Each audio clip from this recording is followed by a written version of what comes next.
കാലത്ത് ഏറ്റവും അധികം ചർച്ച ചെയ്യപ്പെടുന്ന വേറൊരു വിഷയമാണ് സൽപ്രവർത്തികൾ ചെയ്യുന്നതിലൂടെയുള്ളതായ രക്ഷ, അല്ലെങ്കിൽ ദൈവം നമുക്ക് നൽകിയതായ സൗജന്യമായി നൽകിയ രക്ഷ സൽപ്രവർത്തികളാൽ സംരക്ഷിക്കപ്പെടുമെന്നുള്ളതായ ഒരു ചിന്ത.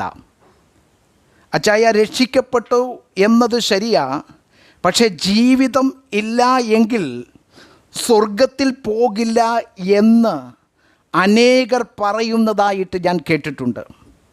എന്നോട് തന്നെ പല പ്രാവശ്യം പലരും ഇത് പറഞ്ഞിട്ടുണ്ട്. രക്ഷിക്കപ്പെട്ടു, കാര്യം ശരിയാ, പക്ഷേ നിങ്ങൾക്ക് ജീവിതം ഇല്ല എങ്കിൽ നിങ്ങൾ സ്വർഗത്തിൽ പോകത്തില്ല എന്ന്. നല്ലൊരു ശതമാനം വിശ്വാസികളും ഇങ്ങനെയാണ് വിശ്വസിക്കുന്നത്. ഈ പറയുന്നതിൻ്റെ അർത്ഥം ശരിക്കും രക്ഷകൃപയാലാണ്, വിശ്വാസം മൂലം നമുക്ക് ലഭിക്കുന്നു എന്ന് അറിയാം. എങ്കിലും ആ രക്ഷ സൂക്ഷിക്കുന്നത്, അല്ലെങ്കിൽ ആ രക്ഷ സംരക്ഷിക്കപ്പെടുന്നത് പ്രവൃത്തിയിലൂടെ ആണ് എന്നുള്ളതായ വിശ്വാസമാണ്. Salvation by grace through faith kept by work. കൃപയാൽ വിശ്വാസം മൂലം നാം രക്ഷിക്കപ്പെടുന്നു. ആ രക്ഷ നല്ല പ്രവൃത്തികളാൽ സംരക്ഷിക്കപ്പെടുന്നു എന്നുള്ളതായ ഒരു ചിന്ത ഒട്ടുമിക്ക വേർപെട്ട സഭകളിലെ വിശ്വാസികളെയും ഭരിക്കുന്ന ഒരു വിശ്വാസം ഇതാണ്. നല്ല പ്രവൃത്തികളാൽ നാം രക്ഷിക്കപ്പെടും എന്നോ നമ്മുടെ രക്ഷ നല്ല പ്രവൃത്തികളാൽ സംരക്ഷിക്കപ്പെടും എന്നോ ദൈവവചനം നമ്മെ പഠിപ്പിക്കുന്നില്ല.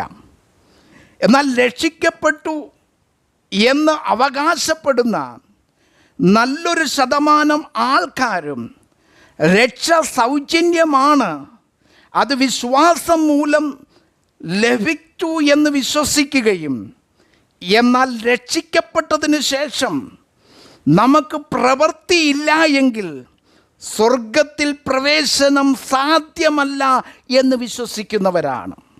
അതായത് ഇവരുടെ രക്ഷയുടെ ഉറപ്പ് ഇവർ ചെയ്യുന്ന പ്രവൃത്തിയാണ് എന്ന് ഇവർ അവകാശപ്പെടുന്നു. പല വേർപെട്ട സഭകളിലും വിശ്വാസികൾ ഇങ്ങനെ വിശ്വസിക്കുന്നവരാണ്. എന്നാൽ രക്ഷിക്കപ്പെട്ട ശേഷം നാം ചെയ്യുന്ന പ്രവൃത്തികൾ ഒരിക്കലും നമ്മുടെ രക്ഷയുടെ സംരക്ഷകരല്ല എന്ന് നാം മനസ്സിലാക്കണം.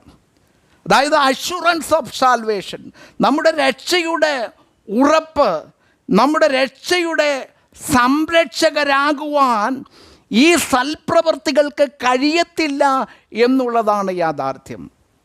എഫെസ്യ ലേഖനം 2-ാം അധ്യായം അതിൻ്റെ 8-9 വാക്യങ്ങൾ പഠിക്കുമ്പോൾ നമുക്ക് കാണുവാനായിട്ട് കഴിയുന്നു. അപ്പോസ്തല പ്രവർത്തികളുടെ പുസ്തകം 16-ാം അധ്യായം അതിൻ്റെ 30-31 വാക്യത്തിൽ കർത്താവായ യേശു ക്രിസ്തുവിൽ വിശ്വസിക്കുക, എന്നാൽ നീയും നിൻ്റെ കുടുംബവും രക്ഷ പ്രാപിക്കും എന്നവിടെ രേഖപ്പെടുത്തി വച്ചിരിക്കുന്നു. എന്നാൽ സൽപ്രവർത്തികൾ നമ്മുടെ യഥാർത്ഥമായ രക്ഷയുടെ, നാം യഥാർത്ഥമായി രക്ഷിക്കപ്പെട്ടു എന്നതിൻ്റെ തെളിവാകാം.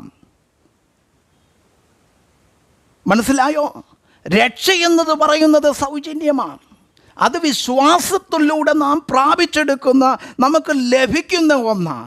പക്ഷേ സൽപ്രവൃത്തി എന്ന് പറയുന്നത്, ഒരുവൻ യഥാർത്ഥമായി രക്ഷിക്കപ്പെട്ടിട്ടുണ്ടെങ്കിൽ അവനിൽ സൽപ്രവൃത്തികൾ അതിൻ്റെ ഫലമായിട്ടും അതിൻ്റെ തെളിവായിട്ടും നമുക്ക് കണക്കാക്കുവാനായിട്ട് കഴിയും.